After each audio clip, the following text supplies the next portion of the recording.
Sure. Red is on.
All right, thank you everyone for coming to this meeting on Monday, December 4th. We just had our closed meeting, but I was wondering if anyone has a disclosure of pecuniary interest and the general nature thereof. Anyone like Councillor Freeman?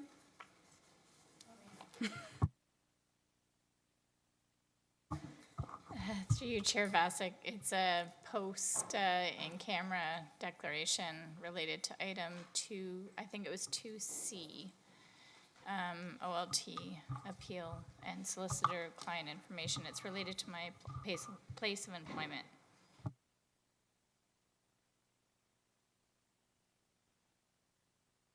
Super, thank you. And I'll move on to the territorial acknowledgement. We would like to begin by acknowledging that the land on which we gather, land on which we are broadcasting, or on which we gather, that was from the pandemic, today is the land traditionally cared for by the Haudenosaunee, Anishinaabe, and Neutral people. We also acknowledge the enduring presence and deep traditional knowledge and philosophies of the Indigenous people with whom we share this land today. And that eases us nicely into our council statements. So many things. Here we are. Yes. With one of the holidays over the next little while being a Haudenosaunee midwinter ceremony, and among many other holidays. So I'll read the council statement, season of many holidays. The holiday season is language with a shared understanding of dominant cultures. It generally means the celebration of American Thanksgiving, Christmas, and New Year's between November and January.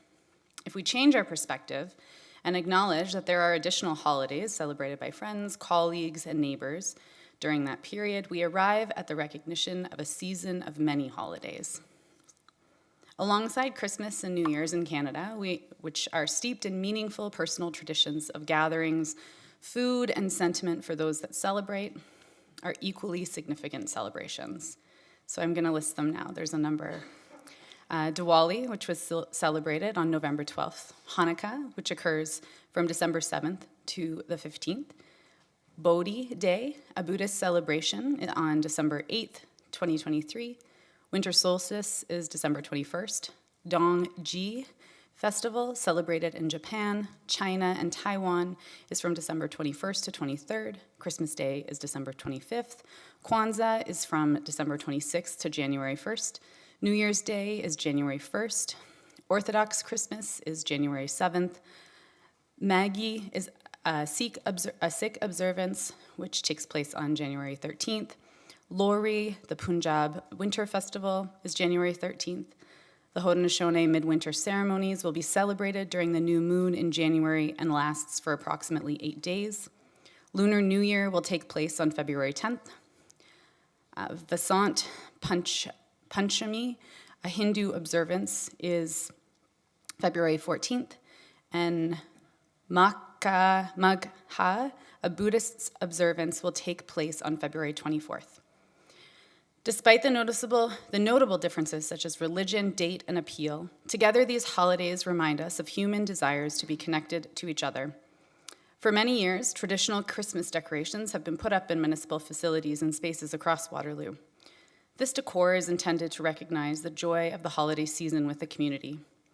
To create a more inclusive and welcoming environment, banners recognizing the season of many celebrations will be displayed in City of Waterloo facilities until February. So, happy whatever days you celebrate. What a wealth we have, really, for all of them to be celebrated here. I have another statement, and then the moment of reflection. Aren't you all lucky you get to listen to me for all this time? The National Day of Remembrance and Action on Violence Against Women, which is on December 6th, which is Wednesday. During the 16 days of activism, Canadians reflect on the presence of gender-based violence in our own country. On December 6th, many in our community across Canada will pause to remember the 14 young women murdered at Polytechnique, Montreal, and all women who have suffered gender-based violence. These days of remembrance and activism push us to consider the links between sexism, transphobia, and homophobia, and the greater risks faced by women, trans people, non-binary people, and gender-diverse people. The additional impact of racism and colonialism put Indigenous women, girls, and Two-Spirit people at even greater risk. Similarly, the impact of ableism on women with disabilities. As a city, we recognize the importance of taking action on the devastating impacts of gender-based violence. We are also mindful that challenging sexist and transphobic systems must not be limited to a few observances throughout the year, but an ongoing action. And for a moment of reflection, at the beginning of this council meeting, we pause to think about the needs of our community. May we show wisdom and compassion in all our decisions. All right, number 5 was disclosure of pecuniary interest. So approval of minutes, would anyone like to move those? Councillor Wright, seconded by Councillor Roach. All in favor? It's unanimous, I think. I can't, these poinsettias are beautiful. And now we're on to staff reports. I feel like I get the best agendas to be chair, but maybe everyone feels that way and I just don't pay attention in that way. So we have starting the urban forest management strategy, which I've been waiting for since our first budget process, and I'm so that's not a commentary on the time it's taken. We've had a pandemic and multiple staff changes, just to say I'm very excited to see it coming forward. And there is a presentation by Derek Brick.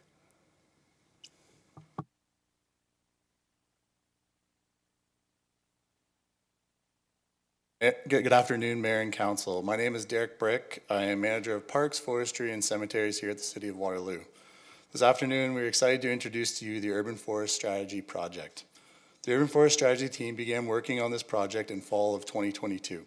The team includes our consultants as well as internal members from Parks, Engineering Services, IPPW, and READY. The past year is focused on gathering information and preparing draft reports to support the strategy. In 2024, we will be moving into the public consultation stage of the project. As dates are set for these events, we will share them with Council through our Engage Waterloo page. We are working towards a completion date in the third quarter of 2024.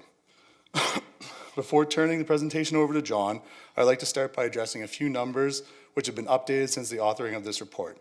I'm happy to note our current tree canopy is 32.5%, rather than the 15% listed in the council packet on page 17 of 43. The current funding gap is $400,000 based on the 2023 asset management report card, rather than the $7.5 million listed on page 18 of the packet. We can continue to improve our data, which to give us better perspective of our tree canopy. With me today to introduce the project is Peter Williams and John McNeil, who are with Williams & Associate Forestry and Consulting. I'll now turn the presentation over to John. Thank you.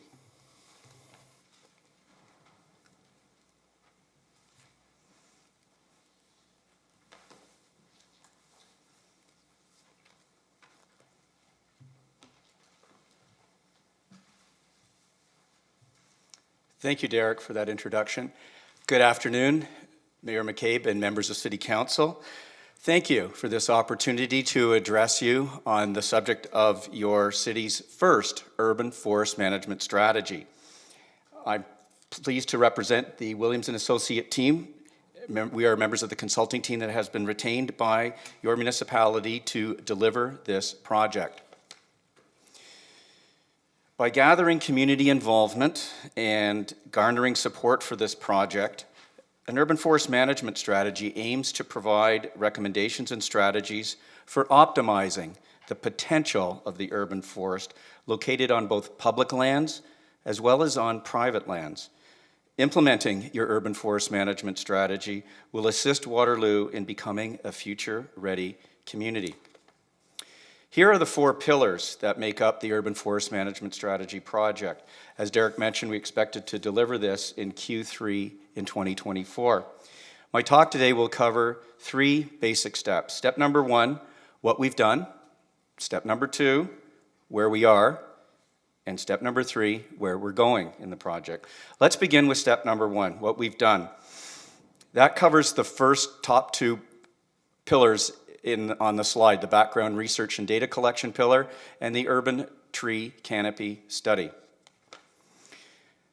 A word on who's involved in the project. The Williams & Associate team has successfully completed these types of projects for other municipalities, and Pete Williams, project lead, is here beside Derek and on today.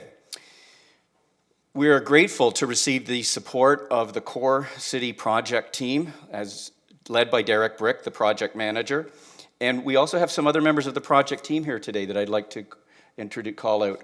Robin, your director, and Cook, along with her service animal that's an ancillary member of the project team. I'd like to point out the logo on Cook's sweater today from the International Society of Arboriculture. That's quite apropos. Trees are good. Thank you for bringing that message with you.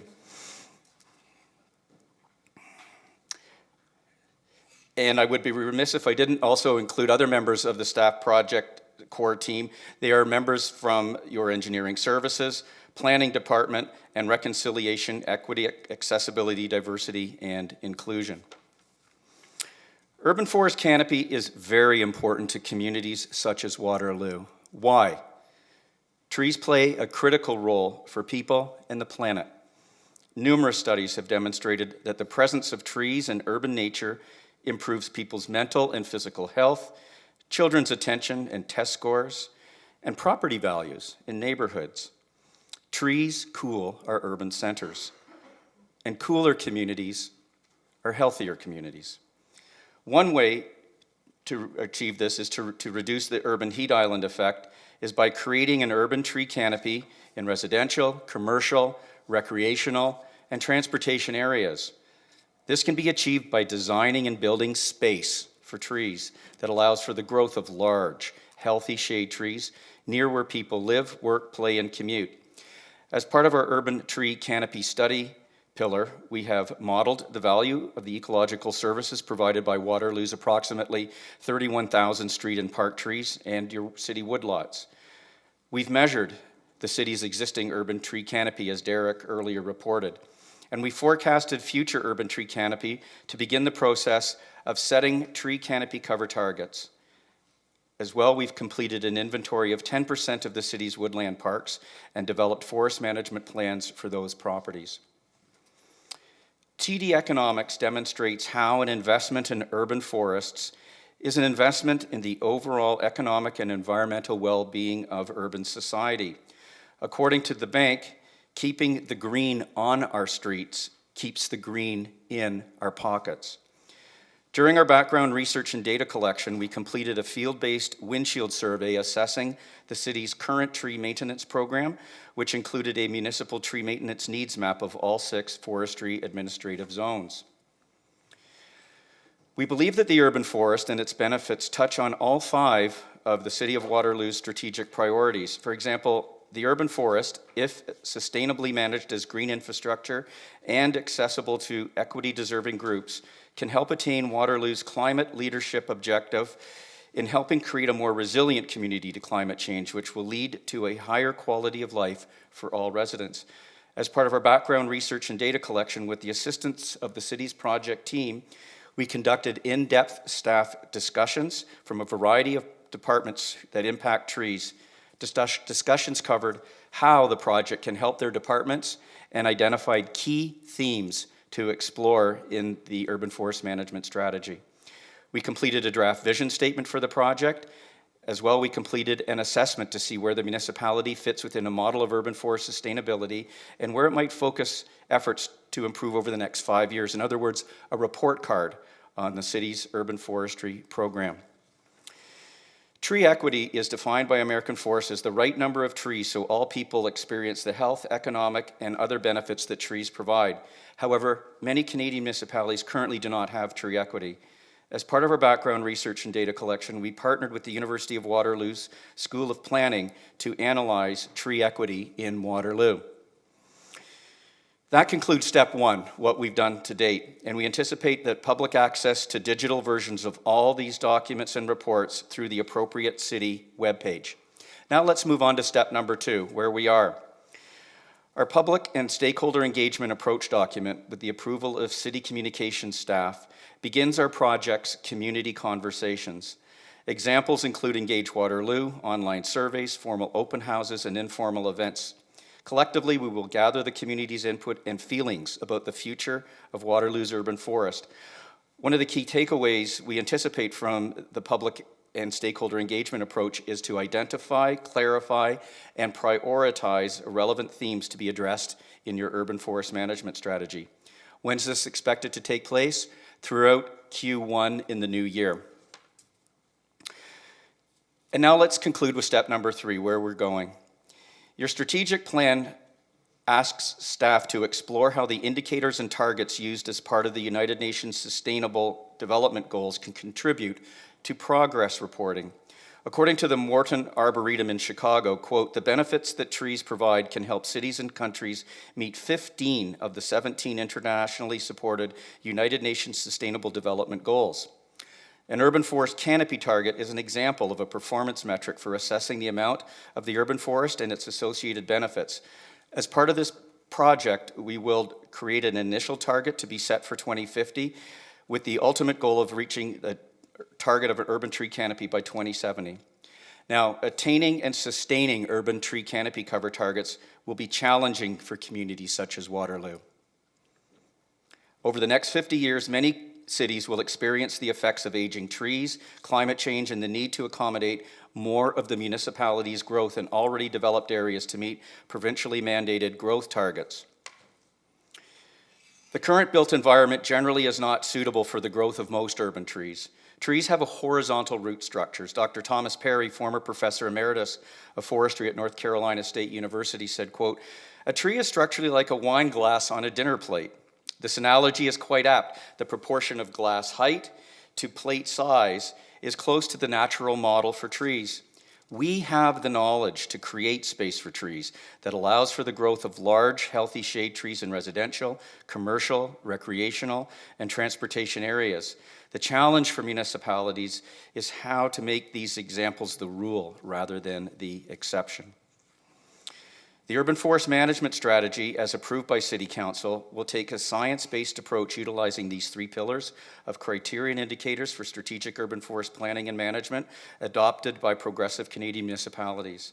We believe the urban forest management strategy can become that roadmap to achieve Waterloo's vision for its urban forest, which will help make the City of Waterloo a leader in sustainability and a future-ready community for all. Thank you for your attention. We would welcome your questions. Thank you, John. Really helpful presentation outlining where you're at and where you're going. Thank you. Exciting. Questions of council? Councillor Freeman. In the past, when we've asked about urban tree bylaws, the response has been that they're very difficult to implement because trees are seen as a chattel within property rights. So if we're going to look at that as part of this work, can we provide some advice on that, whether it's legal advice or whatever it looks like? Through the chair, if I understand your question, tree bylaws regulate a tree which is deemed a chattel, and there needs to be some explanation or context for any proposed regulation? Yeah, is that correct? It's just we've tried to consider an urban tree bylaw in the past, and the advice was that they're not implementable because of the fact that trees are privately owned on private property. Well, there are, through the chair, there are pros and cons to implementing tree bylaws. They don't come without their challenges. That's you have been well informed. There are municipalities in Ontario that do have private tree bylaws, and I think an overall view of both the pros and cons of implementing a private tree bylaw or not needs to be addressed in the context of the plan. Thanks. Are there other questions from council? Councillor Wright. Thank you, through you, Chair. I just want to touch briefly on the incentives that we could potentially be offering to complement our public tree inventory in both the private and other publicly managed tree inventory. So for instance, the Waterloo Regional District School Board is embarking on a tree inventory project, and to kind of put these canopies together and better understand what we have available to us as a community seems like an important community-wide step towards our overall climate mitigation efforts. There's some really great data that's come out recently about just how much carbon sequestration is within the root system of a tree, and that in the fungal zone of tree roots. So it becomes hugely important also for stormwater mitigation, et cetera, and also to, mitigate against extreme heat events. So having that fuller picture in partnership across the city would be quite interesting. I think about, just how much property schools have access to, and where we might be able to contribute to tree canopy in a complementary way. And then the other part being, as Councillor Freeman was referring, the private aspect of tree canopy is pretty difficult, for us to keep a handle on. But there are citizen science initiatives that would enable us at least to get to biodiversity at the lot level, and potentially identifying old growth trees, as some of them in our community are up to 300 years old or so. So it'd be really great to kind of find ways to incentivize that in addition to our own tree canopy initiatives. And I'm just wondering what has been considered at this point.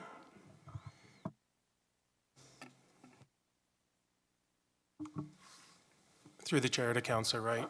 So at the beginning part of this process, we identified 3 levels that we had impact on. So one was the public space, which we absolutely have impact on. 2 is public spaces that aren't in the ownership of the City of Waterloo, but we have influence over. So for example, the school board or regional properties.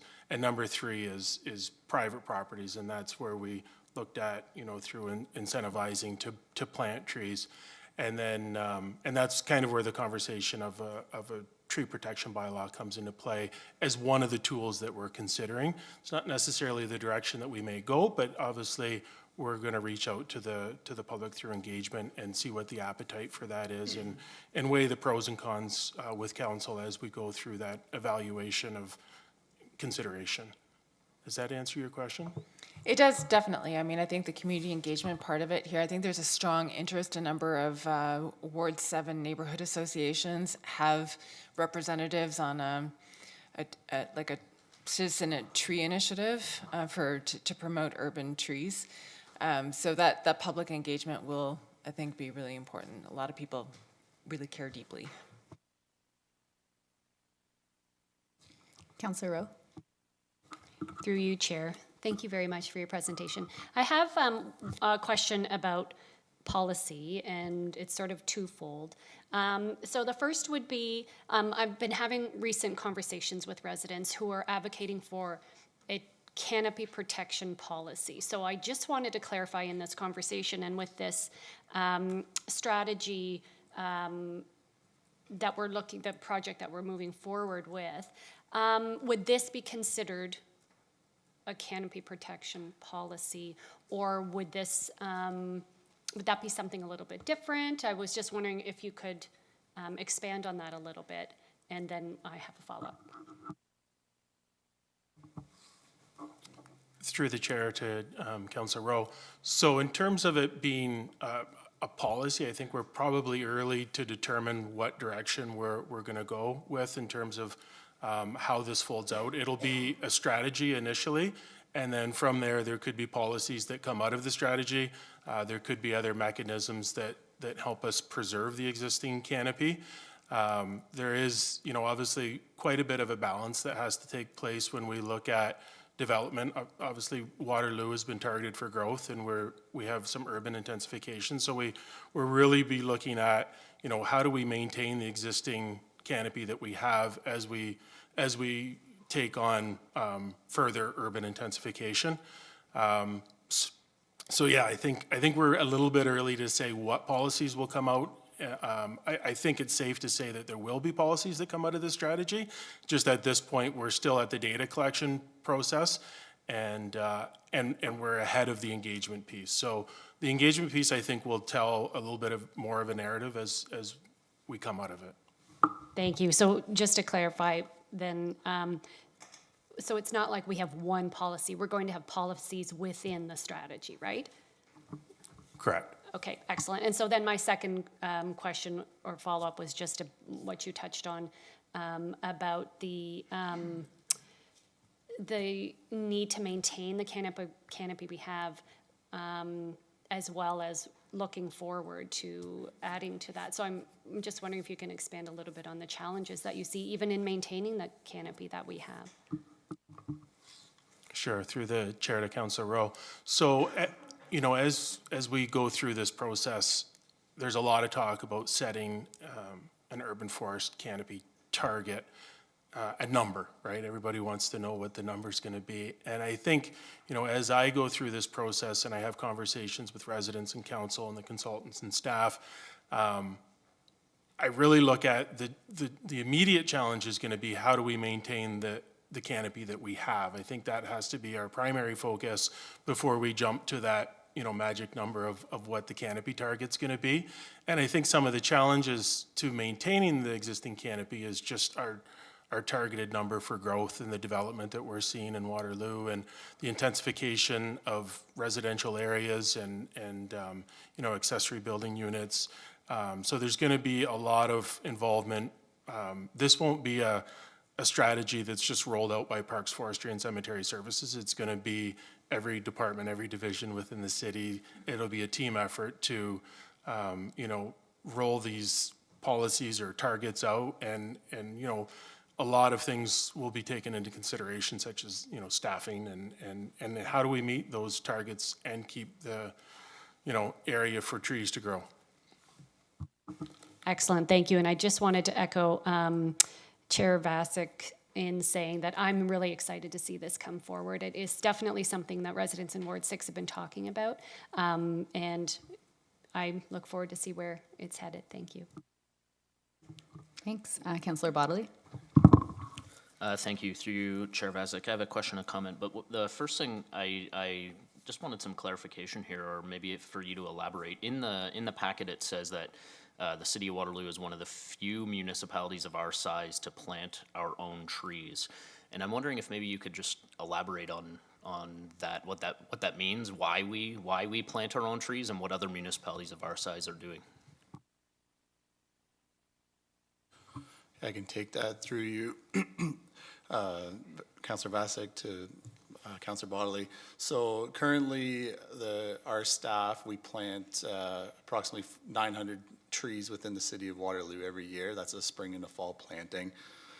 As part of this project, we're looking at other neighboring municipalities and ones of our size to see what they're planting and how they're doing it. So we're looking at delivery efforts currently with our 900. That's close to max as to what we can do with our current staffing levels. So we're looking at ways that other municipalities deliver their program with the expectation that if we want to grow our canopy, we're going to have to plant more trees. So it's the early stages of that. We don't have, I don't have exact numbers to give you and who does what, but we are looking at other municipalities to figure out what they do in order to plant more trees potentially within Waterloo. Okay, that's great. Thanks, Derek. Just, I wanted to make a point here that when we go into the public engagement and the communications piece here, I know that the Sustainability Advisory Committee is exceptionally passionate about this topic and has some experts on the committee that are really keen to discuss this strategy going forward. So at the appropriate time, if we can ensure that having a meeting or working session or connectivity with the Sustainability Advisory Committee, that would be really great. I would appreciate that. And then my last comment here is, I don't want to belabor this point, but just echoing some of the concerns that have been referenced earlier around the private tree bylaw. I really think that as we're moving forward, we need to really tighten up exactly what our goals are behind that bylaw and sort of what the intent is, because I certainly have some fears about you know, trees, fences, these things are really passionate topics of conversation for people. And I would just be very concerned about the implementation of a tree bylaw leading to the weaponization of bylaw and sort of having some concerns, neighbor to neighbor disputes over these things that might be very, very challenging for us to adjudicate. So I'd like to highlight that as we move forward in considering that. That's all for me. Councillor Hanmer. Thank you very much, through you, Chair Vasek. Great report. I really appreciated being able to read through it and seeing it coming. I, like Councillor Rowe, have been waiting for this one to come forward. There's lots of discussion in Ward 1 about what possibilities people can do with the trees. We aren't as mature as Ward 7. However, there's lots of interest in making sure that we're contributing to the tree canopy. My colleagues have asked all the questions that I needed to ask, but I just wanted to make sure that I could make the comments that the public engagement component of this will be very telling in what's possible, the art of the possible for us as we look at what policies, practices, or bylaws we need to put in place. So thank you very much for all the work that's done to date. Sorry, Mayor McCabe. Thank you, through you, Chair, and thank you for the report and the time and effort that went into it. It's really interesting. I just a couple of things, just again on the private tree bylaw issue that Councillor Freeman brought up. I think you mentioned that there's some municipalities that have it in place. Could you provide a bit more information about like who has it in place and how they manage it? Because I know we've heard, as Councillor Bodley just said, some concerns about it as well. So just off the top of your head, or here, but you know, I think probably as we go through this process, certainly I'm interested in finding out where it is working and how they got it to that point. But if there's anything just off I think you had brought it up, didn't you? Anyway, if someone could just sort of give us a bit of an overview right now about where it's working. Thank you for the question, through you, through the chair. While I can't give you a head count yet, we can produce a report itemizing which municipalities in the GTA have private tree bylaws and which don't. There probably are at least a dozen that do. I can give you personal experience from the corporation of the town of Oakville, where I worked for 30 years as a manager of forestry and was on staff the night that mayor and members of council there passed the private tree bylaw. And living with the private tree bylaw, we saw was work that I think gave us a number, staff at least, from a staff perspective, a number of surprises. We anticipated that the number one, in the Oakville context, that the number one agent that was removing trees was the development community. And we along our forestry, along with development services, jointly were responsible for collecting information throughout the first year and reporting back to council. And to staff's surprise, we found out that was not the case. It turned out to be the local resident was, in their initiatives, were the number one source of tree loss. We made sure, though, that we balanced the implementation of the bylaw with an education program and outreach, made it so that there was some leeway. You know, people need to breathe and live and take down trees without having to cross the bylaw or be worried about the bylaw. So there needs to be a practical aspect as well. And with all that in mind, I can report that 10 years later, almost a decade, it's still in place in that municipality and in others. It all depends on a reasonable balance approach between people, property owners' rights and the community's objectives for its canopy. Thank you. Thank you. That's really helpful. And I think sounds like we'll be discussing this at some point further. But I think that's really helpful to keep in mind, and some examples like you just cited in Oakville where it does work. So thank you for that. The other thing I was just curious about, Robin, when you said that, or sorry, Derek, you said that we plant about 900 trees a year, and that's fantastic. I'm just wondering, is some of that, like the federal government at some point had this 1 billion tree planting goal? Is some of that through that? Like, do we access funds through that, or is that program still running, or does that impact us in any way, shape, or form? Through you, Chair Vasic, to Mayor McCabe. At this time, there's no programs that we're currently implementing through that, I think it's 1 Billion Trees program. There has been opportunities that we've looked at and we continue to look at of funding opportunities, but right now, those 900 that are planted are within our own funding of the City of Waterloo, so. Is it just that federal program where we don't have the capacity to add more? Like, I'm just curious how that is supposed to work and if it's working. Yeah, so I believe that program, I can do some looking into and provide more information, but I believe that program is mostly, a lot of it is related to larger parcels of land, which is a little bit different than our street tree program. So Okay. our street tree program might not necessarily fit into that, but it is something that we can circle back to and look for grant opportunities there. Okay, thank you for that. Can I just ask one more question? And I don't know exactly where this is at, but just as an FYI point, when was it? October, we had a discussion at the Connector event with the University of Waterloo, and I don't know exactly where that potential proposal is right now, but we were looking at working with them to create a program so that they can help us identify like what kind of species would survive where, given salt runoff and, you know, the different soil conditions and things like that in the city. Is that, do you have a sense of where that is yet, or is that, or how that could fit into this strategy? Through the chair to Mayor McCabe, we'll absolutely be advancing those conversations with the university and pull them in where we can utilize their resources and their expertise for sure.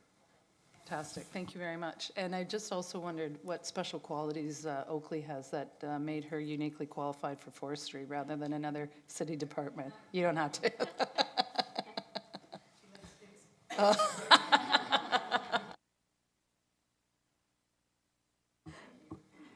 Thank you. I have another question from Councillor Wright. Go ahead. This is actually just a comment through you, Councillor Vasic. Just following up on that commitment from the federal government, that was an announcement that was made at the Glasgow Climate Conference in 2021 by Prime Minister Trudeau. Just today, the federal government announced that it was going to be working with the Green Municipal Fund to support municipalities through a new tree planting initiative. And so just to remind you that the Green Municipal Fund is $1.6 billion delivered by the Federation of Canadian Municipalities, funded by the federal government. And we'd probably have to go back through the budget to see what money was specifically allocated for trees in that tree planting, but that's the conduit. And it's just announced today. Thanks.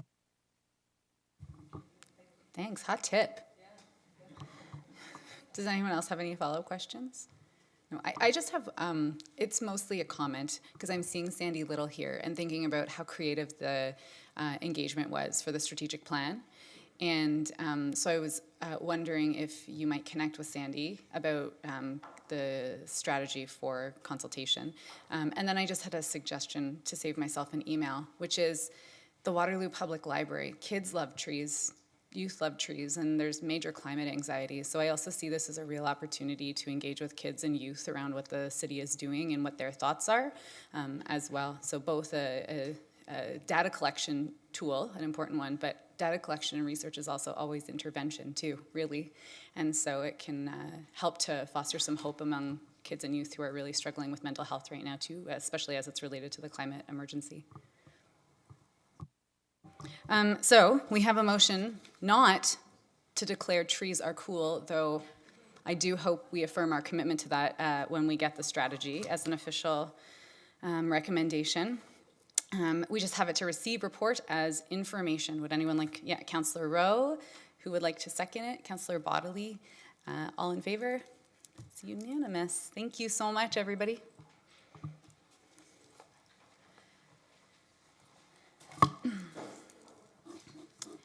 Next up, we have Boulevard Gardens, and I don't believe that there is a presentation attached to that, but there is a delegation. Is it Masha Kuznetsova?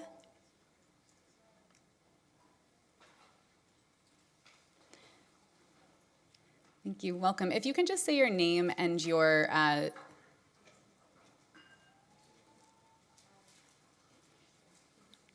name and your municipality of residence, not your address.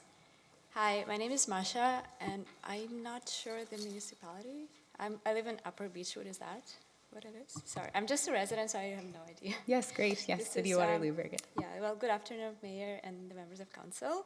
This is my first time presenting at any city council, so please bear with me. I'm here to share. Sorry to interrupt, can you just speak a little bit more directly into the mic, please? I know it's your first time, so you're also Sure. nervous. Don't be nervous. Okay. Thank you. It's just, there's a taller speaker just before you. I'm just going to bend that down for you. Okay, thank you so much. Yeah, so I'm here to share my experiences as a relatively new Waterloo resident, and I want to share my story, and I want to bring your attention to the, I guess, issue or to the bylaw of grass maintenance that exists in Waterloo. So we moved to Waterloo from Toronto, like so many other families, during the pandemic at the very end of 2020. And us being, we have a family of 4, I have 2 little kids. They're not as little anymore, but so we've spent 3 summers in Waterloo, and every summer we had a city inspector come to our door and talk to us about our grass. And you can see the picture of our grass. This is what it looked like on the day when the inspector came. And to me, it looks like perfectly manicured grass. I don't know, especially having children. It's not as perfect, but there's good and then there's perfect. Anyway, and so we've been kind of dealing with the inspector coming every month, every summer for 3 years, saying that, oh, the grass is too long, and that it has to be mown. And so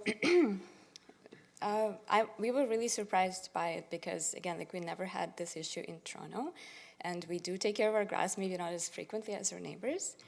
And so we were really surprised that we keep getting those notices. And we also thought about how our taxes go to the whole entire person who's probably dedicated to like driving around and responding to complaints about people's grass. And it seemed like a waste of resources, honestly. Again, I don't really know much about politics, so maybe it isn't, but it seemed to us as pure residents. Also, yeah, we thought a lot about like the lawns, and we did some research. And so this green lawn situation is really, it seems really unnatural because it mostly consists of the monoculture of the grass that's not even native to this area. And so what we did as a family is we left this whole patch of clover flowers on our lawn. And then the inspector came and then they said that the clovers have to be, like there has to be a buffer strip, so the naturalized area has to be separated from the lawn. And of course we didn't want to do that. We thought it's a natural area, it's good for the bees, it's good for the kids because they see the bees, then the insects are there. So we thought it's really interesting, and this issue has been really bothering me, so that's why I talked to quite a few people, and I was recommended to present in the council, so here I am today. I also wanted to bring up, I guess, the point of how wasteful the perfectly manicured lawns are, because we spend a lot of gas. If you have a gas lawnmower and it pollutes air, it's also very noisy. I work from home, and in the summer you see those lawnmowers and the leaf blowers all the time. And of course we do have an electric powered lawnmower, but like that's not any better because it takes a lot of resources and it's very polluting to build the batteries, as we all know. And so this is just quick Googling. I probably spent 5 minutes on this slide. There's a lot of research that the perfectly manicured lawns are a thing of the past and that we should be more in line with the 21st century. And so to make the story shorter, I just have a super quick proposal. And apparently there's a petition already in the city of Waterloo, and there's an open letter signed by Matthew, who's right here. Created. And I just wanted to bring up a few points from that open letter, is that it would be really nice to promote more naturalized lawns so people are free to leave them as they are and have the meadow flowers, because that is also going to allow for various flowers that are good for the bees, but also like I know people are really worried about, for example, dandelions, but the dandelions are being spread because they have, because this green grass that's on the picture has really, really short roots, and the dandelions have all the freedom to grow as they want. And if we had more natural flowers of all sorts, then the dandelions wouldn't have so much freedom, and it wouldn't be such a big problem. And I think that it would make sense to have the limit of the grass growth to be increased to 40 centimeters. And also, I would really love the requirement for the buffer strip around the naturalized area, because again, I would really love to have a lawn as it is on the picture with a little bit of flowers and not have to, in the first place, put any effort because I have little kids. And in second place, what if the clover wants to spread further? And I would really love to have the freedom to do that. That was it. I have a link. Sorry, the link doesn't show up here, but there's a link to the open letter and the petition if there's any interest. And I'm happy to answer any question. Thank you. Thank you so much, Masha. I'm just looking to council. Does anyone have any questions? Mayor McCabe. Thank you very much for coming in. It's really, you did really great for your first time, and thanks for putting this presentation together as well, and just in general for bringing this to our attention and for caring about it. I appreciate that. Could you send us this open letter? Like send the link maybe after your presentation? Yeah, in this presentation, if you have access to it, the link is active. Yeah, okay. So it is there, but I can also send an email or again. Okay, the clerk's just saying that I'm they happy can to get it, assist in yeah. any way, yeah. Okay, sure. thank you so much for that. I appreciate it. Does anyone else have any questions? I have a question of staff based on your presentation. Can you go back to your slide with the proposal, please? Do you know what 40 centimeters is in inches by any chance? 16? 20 is 8, so I would say 40 Very is good. like 16, yeah. Great.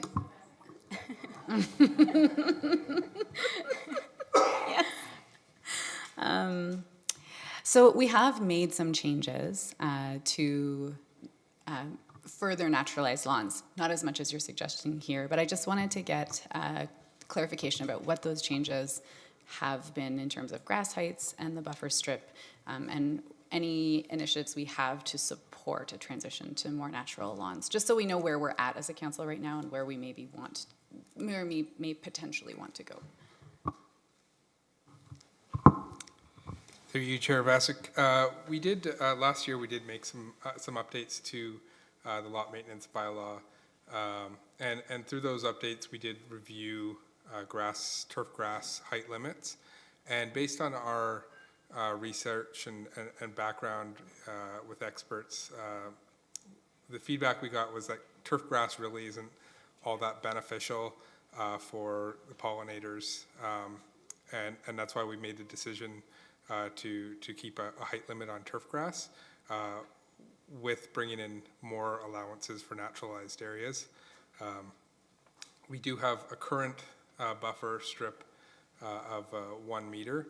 In this upcoming report we're about to present, we're suggesting or proposing a reduction of that buffer strip to 30 centimeters based on feedback we've received from the public. Okay, great, thank you. Sorry, and what is the grass limit? Is it 8 or 10 inches? It's currently 8 inches. Okay, thank you. Thank you, Masha. This is wonderful. Thank you. Thank you for making your first presentation here, and hopefully you'll see further changes down the road. Yeah, thank you. Now on to our report, Boulevard Gardens. Does council have questions of staff? Councillor Freeman and Councillor Wright? Through you, Chair Vasic. I guess I'm just wondering around implementation. I know that in a lot of areas in my ward, for example, in particular, where there's no curb, gutter, and sidewalk, many people have landscaped pretty much to the edge of the road. So are we going to grandfather those areas in? Are we going to notify the homeowners they have to pull back their gardens? Like, what's our plan in terms of implementation?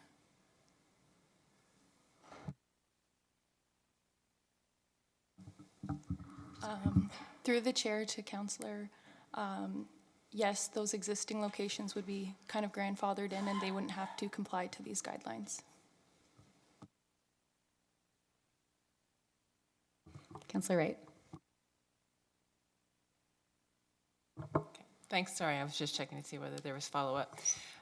So I have a couple of questions. One is just about our definition, sorry, I need to put my glasses on. Our definition of undesirable material. So one of the problems that I see in practice is the proliferation of invasive species. And so, you know, some of those might be ivy. Canada thistle is a particularly common invasive species that just thrives here. Obviously, Japanese knotweed is a bit of a problem. Ragweed is a huge problem for anyone with seasonal allergies. And so, you know, I'm somebody who's already naturalized my front yard, so I'm really supportive of both the biodiversity approach to this, but also I just like gardening. So I'm really into using all the land that you have available to you on your private property to do this kind of work. But I do think that we need to tighten that up and make sure that it's in the definitions there or refers to what the list is. And then the other question I had was about 5.5A, item F, and, oh, sorry, no, that was the one about the undesirable materials and whether we can define that. The other one was 9.6 and 6.3, which is on page 38 and 39. They seem really repetitive, and I didn't know whether they both needed to be there or not. I think maybe the first instance, 6.3, would probably be enough. Because 9.6 is just in the extra things to consider.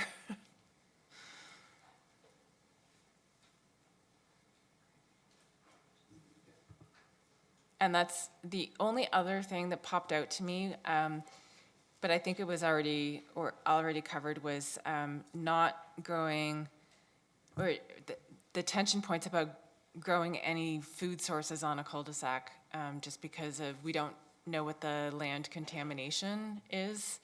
And I think that was explicitly covered in maybe 4.1.9. Because I think a lot of people would consider that a cul-de-sac would be a great place to have a little community garden, but it's challenging because you don't know what's in the soil. Okay, that's all I had. Thanks. Through the chair to the councillor, I can answer the first part of your question about the lot maintenance bylaw and undesirable materials and the definitions. So through our review last year, we did look at other municipalities that had specifically defined noxious weeds or invasive species. The problem that we ran into is really the expertise to enforce that.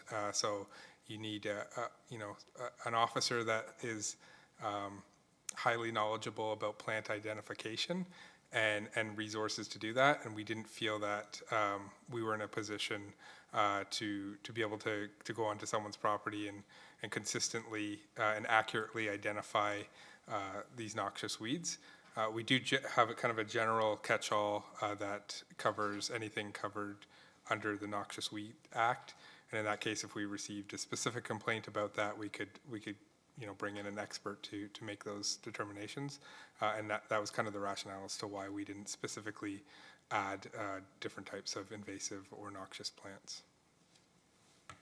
I have a concern about, again, as Councillor Bodley had mentioned, the bylaw being weaponized to a certain degree.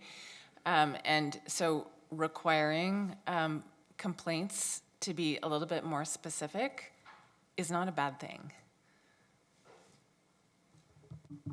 Certainly, and we do receive a very high volume of complaints currently for long grass, in the range of 400 to 800 complaints per season. So we are quite busy, and I can say in terms of the weaponization of the bylaws, our officers always try to take a neutral approach when going into this and try to take an educational approach first before we go to enforcement. And utilizing some of the tools for neighbor disputes at our disposal, so mediation and trying to work through the issues that way. Okay, thank you for that. And it's just, I think, worth noting that the delegation is sort of representative of maybe a place where some interpretation and leeway would probably have been beneficial. So just, and also acknowledging that a lot of the time, the grass doesn't actually grow for a long period of the summer. It's usually spring and fall when it actually grows to any significant height, and it often requires fertilizer to get there. So just being conscious of the fact that grass in and of itself doesn't generally get too tall. Councillor Wright, you had a couple of, are you satisfied sort of with the staff response, or are you wanting to? I guess the main follow-up would be the 6.3 and 9.6 and the repetition. So you might want to look at that before we approve that. And I do think that we should be making the undesirable material more specific. I just think that there's far too much interpretation in there. Okay, so I'm going to let the clerk sort of explain just the repetition piece. Yeah, through the chair to Councillor Wright, the bylaw is listed on the agenda for council approval this evening. So I would recommend, if it's a repetition but doesn't change the content, you may want to leave that, and staff, I think, could probably look at that in a future update. But if you have changes you want to make to the bylaw this evening, then we would need that reflected in the staff report, and then we would need to make those in the bylaw, which if they're minor, we can take that offline and do that. But if staff need to look at them, then we would recommend pulling the bylaw and have that come back at a later date. And staff may have comments about if that impacts the timing of anything. So I would just ask that the staff suggest where that information about undesirable material and what the definition of it can be located, because I don't think the fact that we have it there in 5.5 AF is good. It's just that at some place we actually need to provide some reference to what it actually is, or at least some more information for how it's defined. Yeah, so is that something that's needed in the bylaw itself, or is that part of a communications plan? And is my question. Yeah, I think it could be part of a communications plan or something on a web page where you can go to OMAFRA's list or whatever it is for supplementary information. Is that something that staff can do without a motion directing you to do that? Can you take that away and we can expect that that would happen? Through the chair, we can certainly do that, and I believe we've already been looking at updates to our web pages on lot maintenance to provide additional information. And I think through the Boulevard work that transportation is doing, they're also looking at increasing the information available out there. Through you, Chair, to the councillors. Just as a clarification, so 5.5 AF speaks to the lot maintenance and undesirable, and that bylaw there may be edits to as part of this discussion. 6.3 and 9.6 are part of the guidelines, and so that's a living document, and that's not something, that's something we can edit at any time post. Thank you, and I see you. You're gonna have to wait, yeah. Nicole has something, Director of Bylaw. Yeah, through you, Chair Vasic, there is in the original lot maintenance bylaw a distinctive list of undesirable materials, probably not included in this report. So we can certainly work to maybe having that more readily available if that's desired. And I think that's exactly what I'm looking for, is the integration, so that it's not something that residents need to go deep diving for that information, and that it's readily available on the education side of it as well. Thanks. thank you. We can Great. work with communications on that. Thanks, Councillor Wright, for bringing that up. Councillor Freeman, then Bodley. A couple of things. On page 14, just so you know, the numbering on the guidelines mixed up. It should be 2.9 and then 2.10. But my question was around Partners in Parks program. So if people are planning in particular, I'm thinking like the cul-de-sacs, they're bigger spaces. Is it the anticipation that people will enter into a Partners in Parks program? Because that's what we've done in the past, so I'm trying to understand that. Through the chair to the councillor, we will no longer have the Partners in Parks program, and communities can work together and plant in the cul-de-sac, just following these guidelines. Okay, so kind of a follow-up to that. Will the Partners in Parks program remain in place for things other than boulevards? Sorry, through the chair to the councillor, there is a Partners in Parks program. There still is, but that is mainly focused on community gardens and other things within the city parks. It's the part that no longer is being supported are those gardens in cul-de-sacs. So those that are existing, we are aware of all those locations. We will be contacting those neighborhoods. They will be grandfathered in, and any new requests that come in to put in a garden in a cul-de-sac will be worked through staff. Okay, and that's great. Transportation. And if a community would like, as a part of this, in the cul-de-sacs in particular, would like a tree planted, is there gonna be guidance in this document on how they can request that? Because, you know, just kind of going in hand with our tree canopy, it seems to me that that space is a space where trees can be, and I know that we've kind of changed our position on that and have started using that as a tree space. So through the chair to the councillor, that would be something we would definitely work with parks staff on. If transportation received a request, we would loop in that staff and follow any processes that they may have in place for a request to plant trees. Councillor Bodley. Thanks, through you, Chair Bassick. I appreciate, like, we're sort of heading from my perspective anyways, in the right direction with this, with these updates here, but I guess I have some questions about the setback requirements. Setback requirements, if I'm reading correctly, are 2.5 feet from the driveway, from the road, from the sidewalk. Is that, first of all, I guess I'll get clarification on that. Through the chair to the councillor, the intention of the buffer strip is to provide like the same height that they can grow upwards if they fall over. It's just that amount of space between any infrastructure, the sidewalk, the driveway, and the curb. Sorry, maybe I'm misunderstanding that. So I can plant right adjacent to the sidewalk, to the curb, to the driveway, but it just can't exceed a certain height? I'm losing that. That's correct. In the buffer strip, I believe it's 20 centimeters that they're allowed to grow. Sorry. That's good. No, I appreciate that clarification. That helps me out a lot.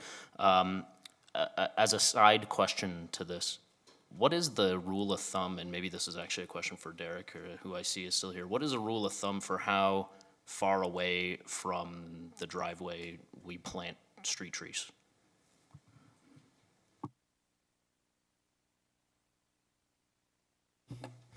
Through you, Chair Vasek, to Councillor Bodley.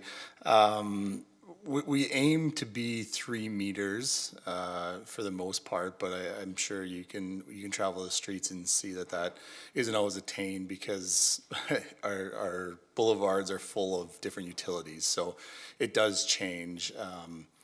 The goal would be 3 meters, but you'll see up to like minimum of like 1.5 in some areas, just depending on the utilities within that space.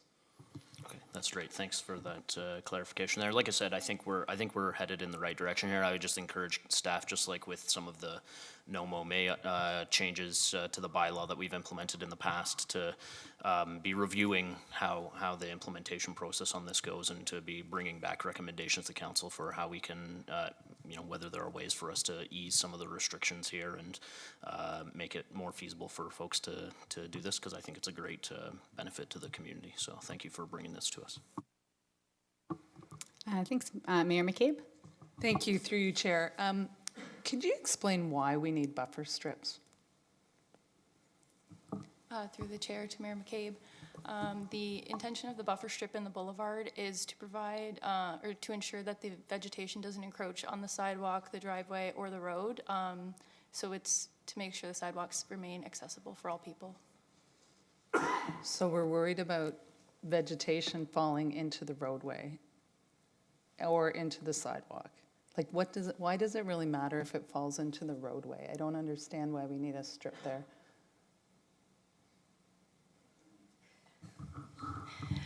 Through Chair Vasic to Mayor McCabe, it also impedes some of the cyclists that don't want to be on the road, or walkers if there is no sidewalk, or anybody with mobility devices. We want to make sure that our roadways are clear for all road users, and it may or may not impede any of our maintenance abilities on the road. Okay. Okay, that's interesting. I wouldn't have. Okay, I'm also curious, through this process, can we ban the use of artificial turf? Like on people's private, like can we ban it, on people's private properties or? Through the chair to Mayor McCabe, I believe some municipalities have banned the use of artificial turf. That's not something we've looked into through this review, but certainly something we could look into. Yeah, I would be quite interested in that to see, what the experience of other municipalities are. I know there's a couple of places I can think of off the top of my head where they have artificial turf, but it's like horrible for. I mean, lawn is, the lawns that we have now is certainly they're not fantastic, but at least they're a lot better than artificial turf. Like artificial turf, the turf is just going to kill anything that's underneath it. So yeah, I think I'm quite interested in seeing what that would look like and if that's something that we can do. Thank you. I don't know if we need to amend the motion for that. Okay. Well, it's okay. I'll propose that when the time is right then. And just a general comment. I think it's really, I know there was concerns listed throughout the report about sight lines and things like that, but I think, that's actually a really good way to moderate, another one of our tools to moderate driver speed, right? And I know it referenced like people, care that needs to be taken with backing in and out of driveways or just, sight lines along the roadways. But I think really, hopefully this will be another way to just slow people down so that they're more careful, right? So I think it's and the other question that I wanted to just raise was just to make sure that you knew that the region was going through a process like this as well, and that there's hopefully some kind of coordination that happens with the guidelines that they're developing, and maybe even the consultation they're doing, so we don't get two completely different sets of guidelines and that. Thank you. Are there any other questions? Councillor Freeman. Through you, Councillor Vasic. I just wanted to build on what staff said about keeping the sidewalks clear, because I actually do have a big problem in my ward associated with keeping sidewalks clear because of overgrowth of, in particular, noxious weeds, and that, like, and shrubs. Like, it's just, it hits people in the face, and it's just because it's narrow. It's a narrow space, and houses are backlotted, and so I think we do have to be a little bit careful on this, and I'm okay with staff looking into artificial turf. I just wanted to signal my turn on this one. I wouldn't want to amend this tonight. There's a lot of reasons why people use it, and some of it is accessibility issues. They literally can't manage a groomed lawn. And so I'm just hesitant to add more to this right now. I'm happy for us to come back and revisit it, but I wouldn't be comfortable making an amendment to that effect tonight. I just wanted to let you know, Mayor. Okay, so the clerks do have wording for a motion if you wanted to put the motion forward. So, but I have a question about it. So should we put the motion forward first, or can I ask a question about turf? Yeah.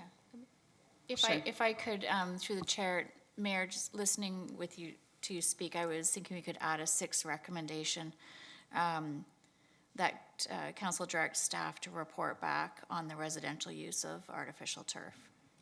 And in that case, it wouldn't preclude an outcome, and I think it was scoped to residential use versus potential commercial application.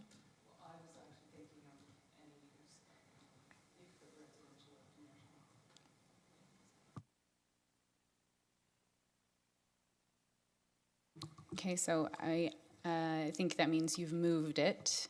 Mayor McCabe, is there a pardon? I said sure. Yeah? Is there, and Councillor Freeman? I can look at that, it's just reporting back. Second, okay.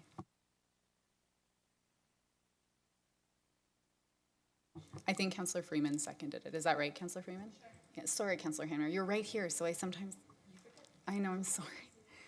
And Councillor Rowe.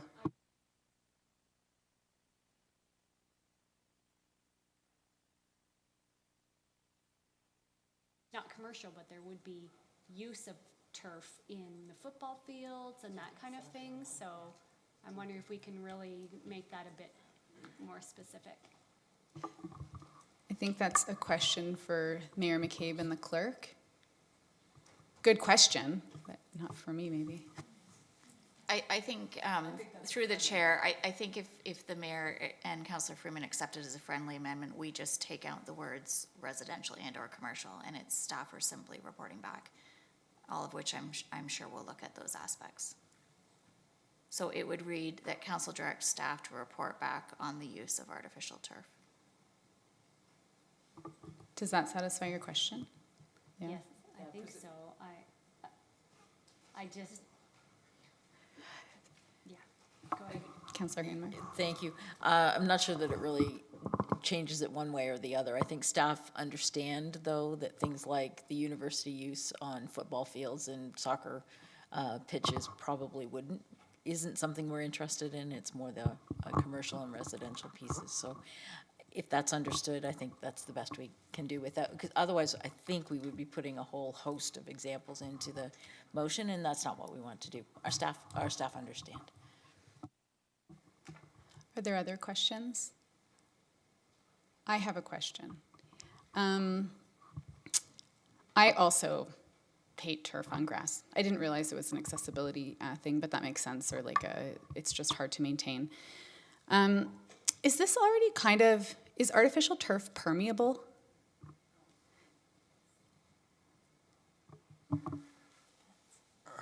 Through the chair, honestly, I have no background on artificial turf and haven't looked into it at all, so I wouldn't be able to answer your question. Robin?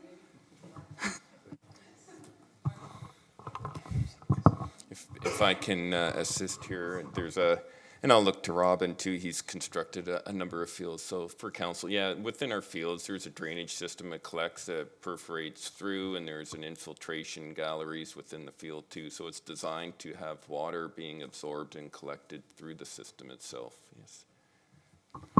What about on residential properties when people put it instead of grass? And if I can just look to Director Robin Milne for a minute, like the synthetic itself is absorbing, and if you could just confirm that with a fiber content, that would be great. And I think then it comes to the drainage and natural flow. So Robin, over to you. Yeah, through the chair, back to the chair. Yeah, I would agree with Mark's statement there. It is permeable in the sense that it will collect, but again, it depends on the collection system underneath the drainage system. So in a residential setting, if they go in and they put like a stone dust base layer without the drainage system, it will just sheet drain off. If it's designed to be permeable and have a collection system, like a water harvesting system, it can be used as permeable and the water can be harvested. Okay, so I guess what I'm wondering is, do we have the tools in other bylaws or policies around the permeable area we're allowed? Because we can't really guarantee whether it's permeable or not. Some is, some maybe not. Do we already have the tools? Because I'm wondering if we can avoid a review. And I just, my concern about artificial turf isn't just about the permeability, it's about like that insects and things like that cannot live on top of it or underneath it. So it's not just about the water runoff. Yeah, I know, but I'm wondering if we already have the mechanism to not have turf, or if we need to, okay, Francis has an answer. Through you, Chair, I'll try. Planning staff are actually looking at this topic as part of the urban design manual. And it's going to get baked into the whole zoning kind of process. So they are looking at it right now. Because we've had some sites where this has been an issue. Within the road allowance, we have control. We can have residents remove them as part of the road occupancy permit if they're in contravention of the bylaw. However, at this time, there's no mechanism on the private side, and that's being explored right now by planning staff. Thank you. Permeable surfaces are, or turf specifically is being looked at? Turf, artificial turf. Okay, so we're already doing this work? That's right. Okay. They're looking at it as part of the urban design manual review. Okay, so then my other question was, do staff, we keep asking you to do things, and I also don't want turf, but, and I'm happy to learn more things about turf, but I do have concerns about staff capacity. But it sounds like we're doing it, so staff capacity is there, and we're kind of just we would just formally be giving this recommendation.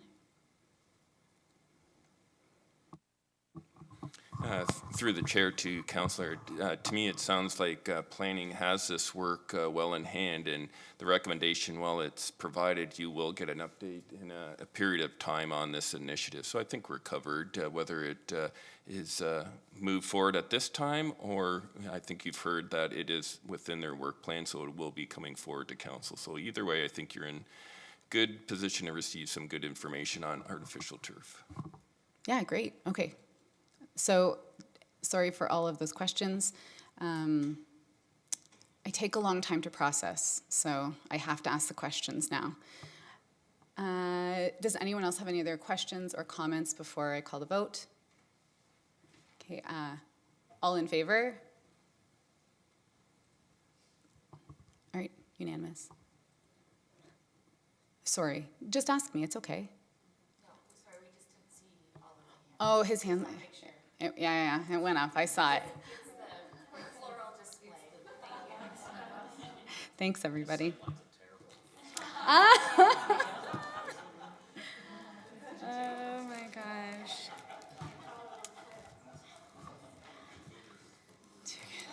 Okay, I'm sorry so I'm reading a book right now, and it ties in both the urban forest strategy and also boulevard gardens and naturalization. And I assumed we were all going to approve them unanimously, but I didn't want to, anyways, I just wanted to sum it up with this. And it's by a woman, Camille Dungy, who's a professor, a black woman, and she's written this book called A Black Mother's Garden, the story of a Black Mother's Garden, and it's called Soil. And what I love about the last report we just approved, most above all, is that it removes the aesthetic requirement of a naturalized area. And this is the key to it all, because that's why we get complaints, because of the aesthetics. And when people are different, you can often use some of our values about other people. You can use bylaws to call bylaw against them. And so this is Black people, New Canadians, lower income areas often get picked on because it doesn't look pristine. And so that is the best thing about this Boulevard Garden strategy. But what ties the two together, so she got a photo shoot, new professional photos, and they went to a community garden in New York City. And she says, those trees gave us a different kind of wealth, carbon capture and a payout of oxygen, a space that absorbed the clang of surrounding streets and enveloped us in a dampened, cooling, calming quiet. A place to rest during the work of resistance, where my body lowered the cortisol spike I suffered the evening before. A place where I reveled in beauty. I can't quantify the economic value of beauty as compared with another human structure in what is now a garden. A garden is never a wasted space. Anyway, that's it. We can move on now. Supply, delivery, and installation of office furniture, award of tender. Are there any questions of council? Questions? Councillor Freeman would like to move it. Would anyone like to second it? Councillor Hanmer? Councillor Hanmer? All in favor? Unanimous? And we've got the multi-sector service accountability agreement. Declaration of compliance for the City of Waterloo older adult programs. Any question? Councillor Hanmer has a question, Jim. Actually, through you, Chair, actually I have three. Thank you, and it's hard to see. But, Jim, just a couple of things. I'm fine with the Schedule F. I get a little nervous with any other MSA document, so I have three questions because I have a little bit more understanding of what's in that MSA. So my first question is, are there any requirements, are there any changes in the service level delivery that we are supposed to do in terms of the targets? And the second part of that is, do we have any concerns about being able to meet those targets? Through you, Chair Vasek, to Councillor Hamner, the first answer is no, there's been no changes to our targets. And we are working with, in the second question, working with the Ontario Health teams on the development of any compliance based on COVID-related or other elements of from previous MSA agreements. So the quick answer is no and no. And no and no. They're going to continue letting us go with probably the 2019 target levels? Through you, yes. The answer is yes. Great. Thank you. Thanks. Ready to second? All right. All in favor? Unanimous?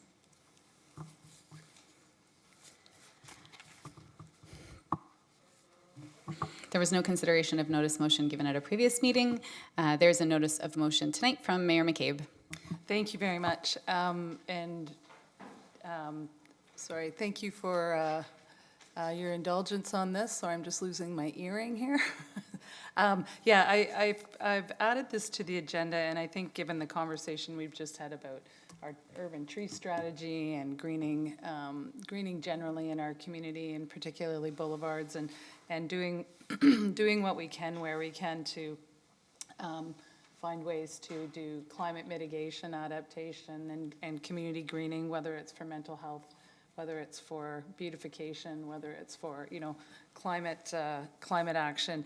I think these things, and I think we share the view that these are all really, really important. Initially, I had tabled this when there were discussions happening around the countryside line and the incursion of some of our neighboring municipalities across the established countryside line. So I was encouraging our partners, our municipal neighbors, to look at ways and places where we can really reaffirm the need as cities and as urban spaces to protect the countryside line and to green our urban areas as much as possible, and to save our natural heritage areas and green space for all the reasons, like what you were just reading from that book, Jen, for all those reasons. So that's the intent of the motion. I was hoping that, I'm hoping obviously that our council supports this. I was hoping that some of our neighboring municipalities, if I could be so bold, would also reaffirm their commitment to this. I'm quite honestly quite concerned with some of the recent decisions around the regional official plan and adding more lands to municipalities' inventories. And so I just think it's, again, we need to do what we can where we can to protect these natural spaces and these green spaces. And so it is in that light that I just want to reaffirm our commitment to protect these spaces, and hopefully be a model for some other municipalities to do so as well. So thank you in advance for hopefully for your support. Great, thank you. Does someone want to move it? So we have Councillor Rowe. Sorry, the mayor has moved it, but Oh, seconder. we're thank looking you. for. Yes. Thanks. Any questions, discussion, comments? Councillor Wright? I don't know whether it's just worth noting at this point how many emails we've received from the public. And maybe I will just quickly try to do a tally. I have 116 emails in my folder requesting that we take these, make these sorts of statements and that we come out in support of our natural heritage and green space. And so I just want to make sure that that's acknowledged. And thank you to those letter writers. Thank you for bringing that up. It's a really good point, Councillor Wright. All right, thank you. Everyone, and all in favor? It's unanimous.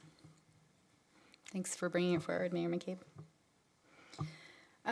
Communications and correspondence, none. Unfinished business, none. Any questions? And new business? Councillor Hanmer. Thank you, through you, Chair Vasek. I'd just like to give a shout out to our facilities staff again this weekend, both at Rim Park and at Albert McCormick. We had 78 U22, U18 AA hockey players, female hockey players in the city. Had a tremendous time. They were from as far away as BC to the west, as far as south, Washington, D.C., and to the east, Boston, and over 100 scouts from various NCAA universities, as well as Canadian universities, and Hockey Canada were here. Wonderful comments from everybody about amenities in the city, opportunities for things to do within the city. Some even made it to the lighting of the tree, which I know someone else will talk about, so I thought that was pretty good. And a special shout out to, sadly, we did have to call for paramedics and for our fire team, and our fire team was amazing helping with the individual that we had to send to the hospital. So thank you very much for the staff. Thanks, Councillor Hanmer. Councillor Rowe. Through you, Chair. Yes, I just wanted to mention that last Thursday, Mayor McCabe and Councillor Roach and I and Linda Vandenacker from the office met with the YMCA of Three Rivers, their immigration department, and so they brought newcomers. This is a new initiative that we're working with them on, and they brought newcomers to council. We came here into chambers, we explained the municipal government, the two-tier system, answered lots of questions. It was really great, and there were so many questions, lots of interest, and it was really exciting, so I look forward to doing that again in the future. Thanks, Councillor Rowe. Are there others with new business? Councillor Freeman. Through you, Chair Vasek, I just wanted to shout out to the Professional Firefighters Association, who stood literally in the rain last night and helped light the pathway for the Walk of Lights at Hospice last night. And it was a really beautiful event that was attended by literally hundreds of people who were remembering friends, families, children who have passed. And it was really an amazing thing to see our firefighters lining that pathway, so those that weren't on duty last night were there. They would have sent a fire truck, but it just wouldn't have worked if the truck had got a call. It would have kind of broke the silence of the event, but it was really beautiful. Thanks, Councillor Freeman.